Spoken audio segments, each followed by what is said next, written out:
Allez, bienvenue dans cette nouvelle vidéo. Aujourd'hui, on fait un petit point génétique. Génétique pourquoi? Parce que je commence à prévoir 2025. Vous allez voir la colonie sur laquelle je compte greffer, c'est-à-dire prélever des œufs pour faire des futures reines. Je vous en dis pas plus pour l'instant, parce que je vous en parle en fin de vidéo. Donc début de vidéo, on visite la colonie sur laquelle je veux greffer. Donc, vous allez vous faire votre idée par vous-même du tempérament de la colonie. Et dans la suite de la vidéo, on voit un essaim que j'ai capturé la semaine dernière. Donc qui est un bel essaim. Je suis dans une ruchette, il tient sur 5 cadres à peu près. Donc j'ai mis un petit passage avec des passages en musique et compagnie. Je m'excuse d'avance pour le son, j'avais pas le micro parce que tout simplement il va pas sur la GoPro. L'adaptateur, le récepteur qui est branché là sur le téléphone, il va pas sur la GoPro, donc il faut que j'achète un adaptateur pour ma GoPro. Donc voilà. Et ensuite on fait un point sur l'élevage, ce que je veux faire l'an prochain. On en parle en fin de vidéo. Après le petit passage de la capture de l'essaim. Donc voilà, sur ce, bon visionnage. On se revoit juste après. Allez, suivante, ma préférée, donc l'autre d'à côté. Je sais pas où ça a coupé. C'est chiant ça.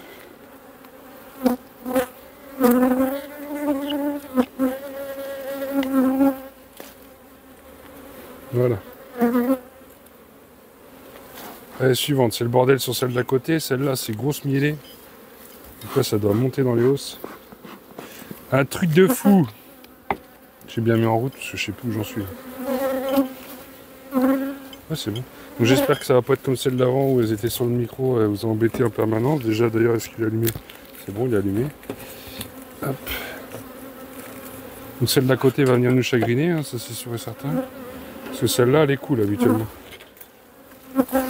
En temps normal, celle-ci, elle est hyper douce. On va en profiter de voir si elle l'est toujours. Vous n'allez pas m'agacer comme ça, à tourner autour, hein. J'ai fermé votre ruche. S'il vous plaît. Allez dans votre ruche.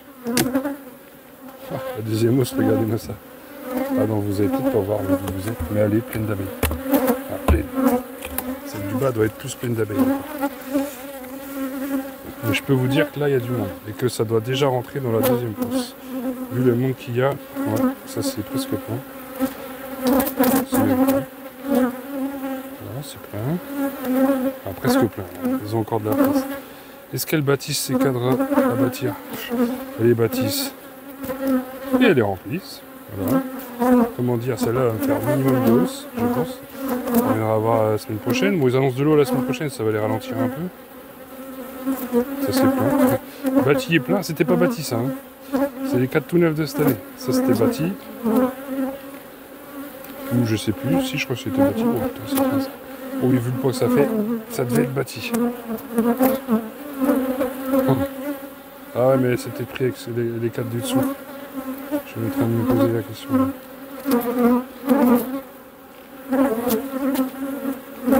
Ah, ça m'est pris avec la hausse du dessous. Bon, bref.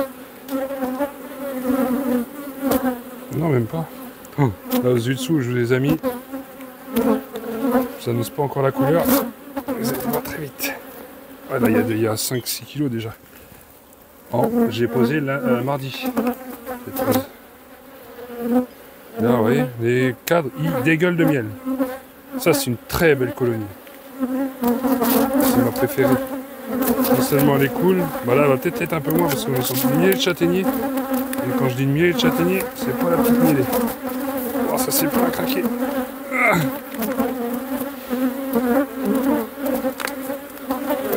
Oh, ça fait au moins 20 kilos.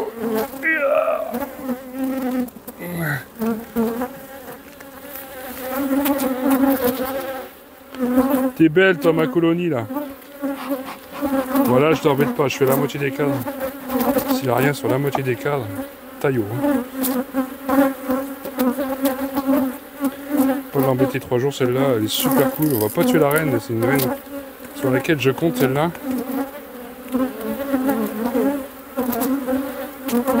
Allez filles, poussez-vous, je vais mettre votre reine ici. Là ça me vole autour, mais c'est encore l'autruche d'à côté. C'est pas celle-ci. Hein. Celle-ci, vous devez le voir sur la ruche, le tempérament il est cool quoi. On n'a rien à se que je sois là quoi. Elles font leur miel terminé. Mais là il y a une grosse mielée. Hein. voit, attention, ça vole devant, c'est un truc de fou. C'est un truc de fou. On voit que ça miel.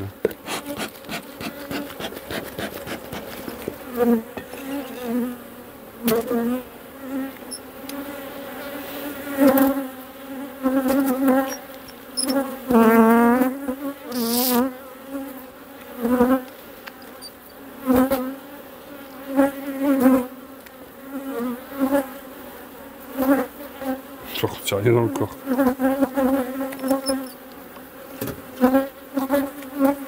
Ah si, il y a du nectar, du miel. Celle-là, c'est l'inverse, elle stocke moins dans le corps, mais par contre, elle est plein de léos. Mais elle a ce qu'il lui faut. Hein. Moi, celle-là, on la nourrissait, elle a un super couvain. Voilà, quoi, il n'y a pas de cellule royale. Est-ce que c'est répondu là?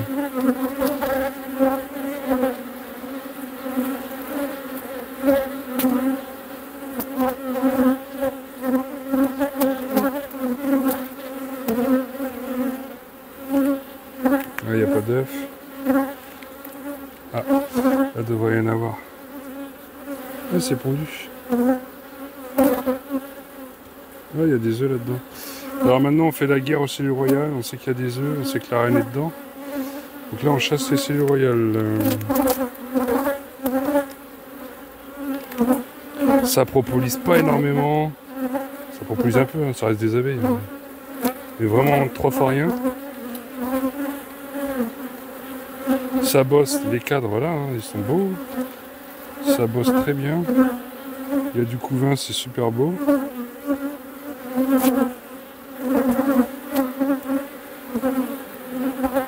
Bon, avec le printemps qu'on a eu, je vous cache pas qu'elle a eu envie d'essaimer celle-là.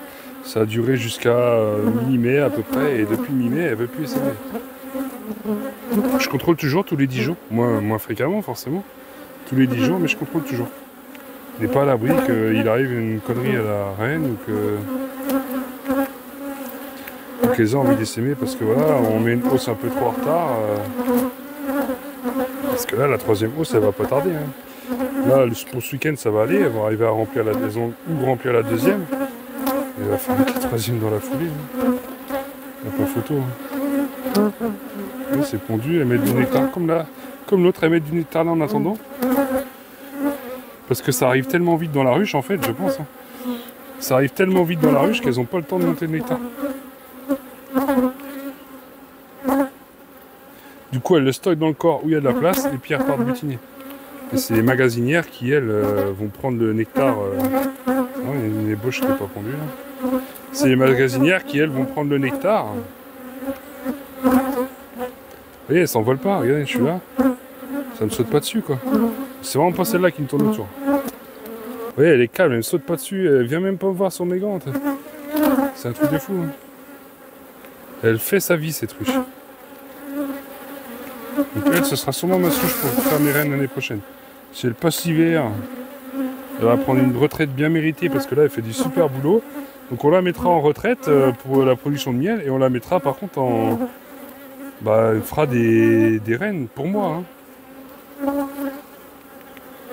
Maintenant, il faut juste que j'achète des colonies. Je vais acheter 2-3 colonies à côté. Enfin, 2-3 reines. Je vais diviser des colonies qui sont agressives là. Avec ces 2-3 reines, je vais changer les reines de ruches que j'aime pas là. Là il y a des amusettes, tu vas regarder, mais je suis sûr que c'est pas pondu. Je vais changer ces 3 reines des ruches que j'aime pas. Et puis voilà, ça me fera mes ruches à mâles. Je ferai des mâles avec des reines que je connais, qui sont réputées calmes, enfin que je connais. Je connais les éleveurs et je pense pas que ce soit des baratineurs. Des reines réputées calmes. Et du coup, je ferai les mâles avec. Et ma souche de base, ce sera celle-ci. Encore une fois, si elle arrive jusqu'à l'hiver et qu'elle passe l'hiver. Je vois pas pourquoi, mais bon, on n'est jamais à l'abri d'une connerie, d'un mauvais geste, d'un jour pas réveillé qu'on pratique dessus. C'est pour ça que c'est bien de vous faire la main avant de faire de l'élevage de rennes. Ah, la reine est là. Je vais vous la faire voir, elle est belle en plus. Alors, est-ce que vous allez la voir? Alors, elle est là. Est-ce que je... Et là, vous la voyez en plein milieu de l'écran, là. Une très belle reine. Voilà, on ferme. Il n'y a pas de cellule royale, on ne l'embête pas plus longtemps. Madame la reine, on sait qu'elle est à droite du cadre, qu'elle descend. Là, elle remonte. Donc le prochain cadre, on le remet tout doucement pour ne pas pincer notre reine.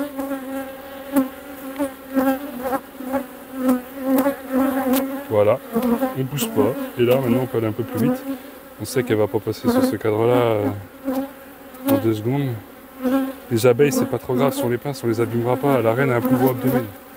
Les abeilles, moi j'ai vu les coincer entre 2 cadres, redesserrer les cadres et elles repartent, c'est pas un souci. Je m'en fais pas pour elle. Donc là, on est face à une superbe colonie. Donc voilà, je voulais vous en parler de celle-là, parce que c'est la colonie qui me fera mes reines. Vous pouvez voir, je viens de la visiter, j'ai pris tout mon temps. Vous voyez, elle ne saute pas sur les mains. C'est vraiment cool, quoi. Là, j'en ai sur la gueule, mais c'est de la ruche d'à côté. Vous voyez, ça, c'est cool. D'ailleurs, elles me font chier avec le micro, putain. Voilà pourquoi je referme ma génétique. J'en ai ras-le-bol d'avoir des abeilles qui me tournent pendant 3 quarts d'heure autour, alors que c'est même pas leur ruche que je visite. Stop. Moi, je dis stop. Voilà ce que c'est qu'une colonie cool. Et je vous présente ma souche sur laquelle l'année prochaine je vais faire des rennes. Ne me demandez pas des rennes, je ne ferai pas pour vendre. Ce sera vraiment pour moi, quoi. Ça, je vais le balancer là. Hop, créer un petit pillage. Ça, c'est hyper lourd, Ludo. Tu vas te casser le dos encore. On plie les jambes. Geste et posture.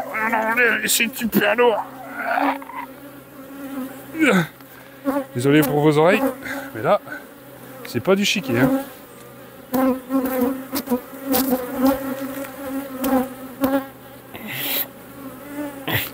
J'arrive même pas à la décaler dessus. Ah, la grille à reine est mal mise, bordel. Bon, bah on va se recasser le dos. Non, ça va. C'est la hausse qui est mal mise. Hein? Là, je vais faire pareil derrière. Essayer de prendre la grille à reine. Là, là. Voilà, là c'est bon. Là c'est bon.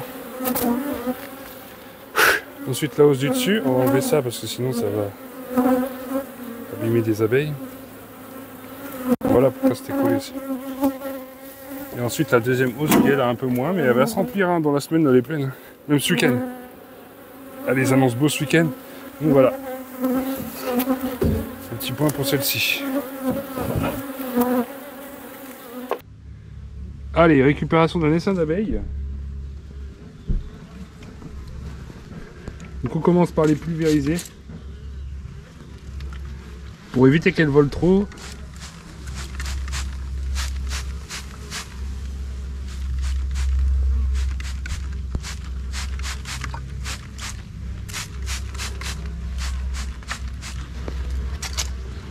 Voilà. Alors, voyons voir. On va commencer par nettoyer. J'ai l'autorisation de couper quelques petites branches.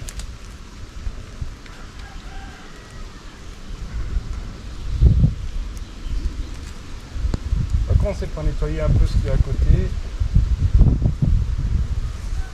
Se faire la place. Hein.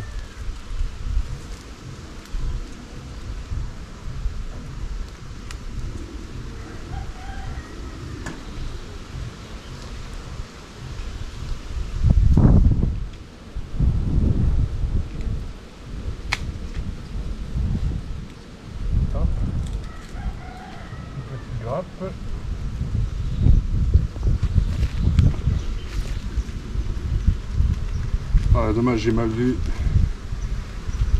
J'aurais pas coupé tout ça.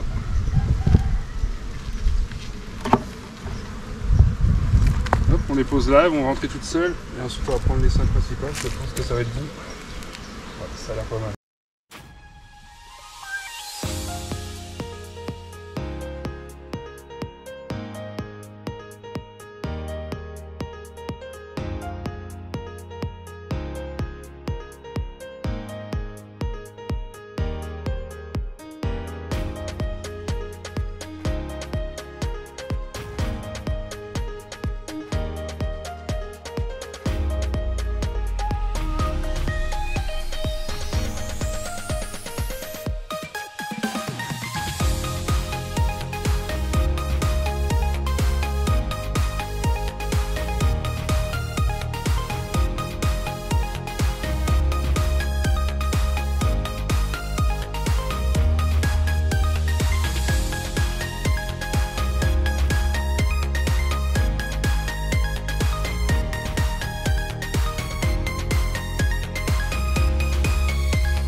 là on voit que ça descend de la branche, donc ça va dedans, donc ça va être un peu long.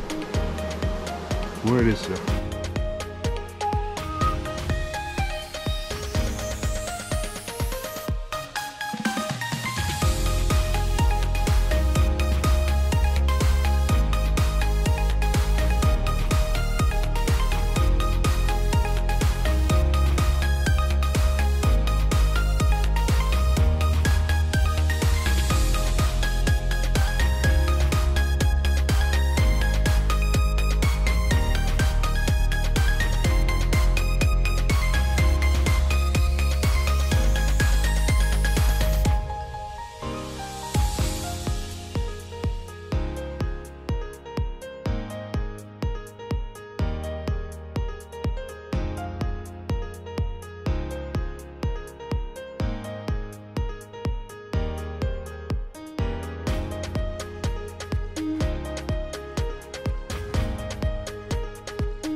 Bon, on va les aider un peu.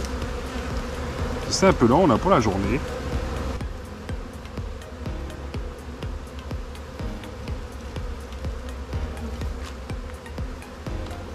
1, 2, 3.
Hop, je remets à l'entrée.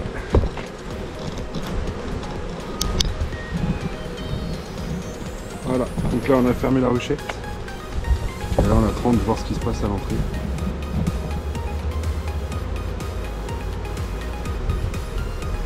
là, je vois que à l'endroit où elles étaient posées tout à l'heure, les éclaireuses qui revenaient, il n'y a plus personne, quasiment plus. Donc c'est que ça devrait être bon.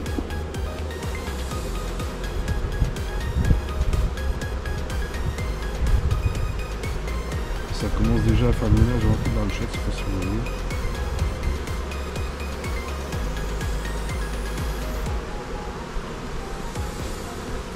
C'est juste le temps qu'elles comprennent où est l'entrée et puis après ça va être bon.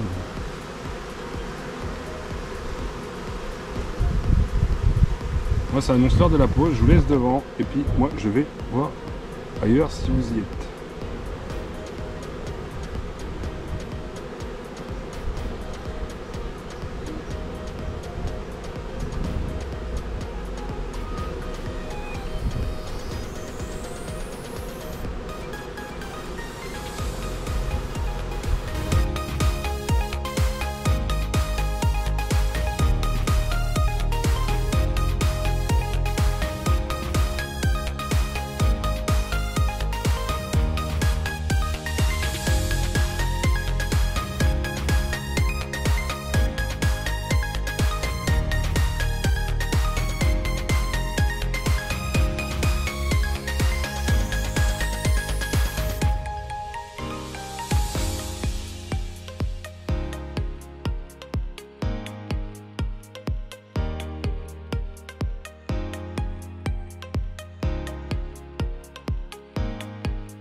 Donc voilà, on fait un petit point juste avant. Là, c'est la ruche de chez Fonloup, entreprise Fonloup. Merci à vous pour cet essaim. Comme vous pouvez le voir, il est en pleine activité. Je voulais vous faire un petit bilan de l'autre colonie devant celle-ci pour vous faire voir où il en est. Bref, voilà, là je vois que ça vole très bien devant. Et qu'elles ont l'air d'avoir élu domicile et d'aimer ça. Donc on voit les abeilles qui tournent en rond. En fait, ça c'est un vol d'orientation. Elles sont en train de prendre leur repère dans l'espace. Pour après partir butiner et savoir exactement où est leur ruche en revenant à 50 cm près. Même pas, à 20 cm près. Bref, on fait un petit point sur la ruche là-bas. Donc là, je vous l'ai dit, la ruche, c'est la ruche que j'affectionne le plus. Donc c'est une ruche qui est très productive, vous l'avez vu. Un caractère, je passe la main dessus, je vous ai fait voir, elle bouge pas. C'est vraiment une ruche super cool. Donc celle-ci, ça va être ma souche pour mon greffage de rennes, pour les œufs, pour faire mes futures rennes. Je vais greffer mes œufs sur cette souche-ci. Donc l'année prochaine, elle prend sa retraite au niveau du miel.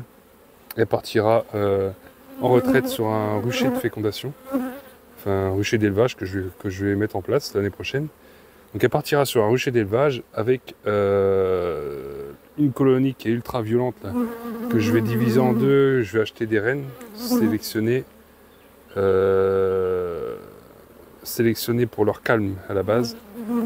Donc je vais mettre ça, donc j'aurai la génétique de la reine qui sera productive, cool, et qui fait beaucoup d'abeilles. Franchement, là, les deux hausses sont pleines d'abeilles, plus ce corps de ruche. Donc on va partir là-dessus, sur une génétique comme ça, et avec 2 ou 3 autres ruches à côté, où je mettrai des cadres à mâles dedans, 2 cadres à mâles minimum par ruche, pour faire un max de mâles. Donc il y aura un max de varrois aussi. C'est pas grave, on traitera, je ferai pas de miel avec. Je pourrais faire des traitements en cours de saison. J'essaierai de ne pas faire de miel avec. Donc je ferai peut-être un miel de printemps, parce qu'au printemps on n'a pas vraiment le choix. Et après j'essaierai de faire en sorte qu'elles ne font pas de miel. Comment je vais faire, j'en sais rien. Pour l'instant je sais pas. Ce que je sais c'est qu'il me faut cette souche là pour les œufs et 2-3 autres ruches pour faire du mâle. Et après il me faudra 1 ou 2 colonies que je vais récupérer ici pour faire mes starter finisseurs. Ça y est, vous me retrouvez. Je peux pas être tranquille plus de 5 minutes. C'est fou ça d'avoir des abeilles qui vous suivent comme ça. C'est pas qu'elles m'embêtent, hein. C'est juste que c'est pour vous en fait, pour le son, c'est pénible d'avoir une abeille qui vous bourdonne tout le temps à l'oreille. Donc voilà. Donc sur ça, donc j'aurai ma souche, qu'on disait, la ruche que je viens d'ouvrir et de vous faire voir, qui sera ma souche pour les œufs, et 2-3 autres ruches pour le mâle. Tout ça dans un autre rucher. Il faut que j'essaie de trouver un secteur où il n'y a aucune autre ruche à côté, ou alors je fais dans mes 3 ruches, comme je vous disais, oh, mais elle me lâche pas celle-ci. Dans les 3 autres ruches, je vous disais, on blinde, j'espère que vous allez entendre, on blinde le secteur de mâle. Donc on met 2 cadres à mâle par ruche. Et on va essayer de blinder les secteurs de mâle de cette souche-ci. Donc je commencerai en fin d'année, hein, pas au printemps. J'ai pas besoin de me faire chier à faire ça au printemps. Il y a assez de boulot avec les cellules. Et moi, comme je vous dis, je ne vendrai pas de rennes. C'est vraiment pour moi renouveler ma génétique. Et bah, quand j'ai des rennes qui sont un peu trop vieilles, les changer. Sans avoir besoin d'en commander une, trouver un éleveur qui est connu, qui en a disponible à la période où tu veux. C'est toujours une galère tout ça. Donc je veux faire mes rennes comme ça, même si elles ne sont pas introduites directement dans les colonies où je veux les introduire, j'aurai toujours 3, 4, 5 ruchettes à côté où je me ferai 3, 4, 5 rennes d'avance. Donc c'est comme ça que je veux travailler l'année prochaine. Parce que je vais récupérer beaucoup moins d'essaims, j'ai passé beaucoup de temps cette année, j'ai récupéré un essaim, donc ça en fait encore 7 plus à faire dans la semaine. C'est pas grand chose, là ça m'a pas pris énormément de temps, heureusement. Des fois c'est plus long. Là ça m'a pris 1 heure et du coup je suis revenu quand même le soir, donc ça fait des déplacements, du temps. Bref, c'est pas grave, ça me dérange pas, j'adore récupérer les essaims. C'est juste qu'en attendant, il faut que je m'occupe des ruches aussi. C'est beau de récupérer des essaims, mais tout ce qui est à côté, il faut s'en occuper, sinon ça sert à rien de récupérer 50 000 essaims pour que les 50 000 essaims, une fois chez vous, ils reprennent du volume et qu'ils ressèment. Aucun intérêt, autant les laisser s'occuper de vos ruches. Et voilà, moi je l'ai fait, pourquoi? Parce que je voulais arriver à 20 ruches cette année, comme je vous l'ai toujours dit depuis le début de la saison. Je suis à 18, donc j'en suis pas loin.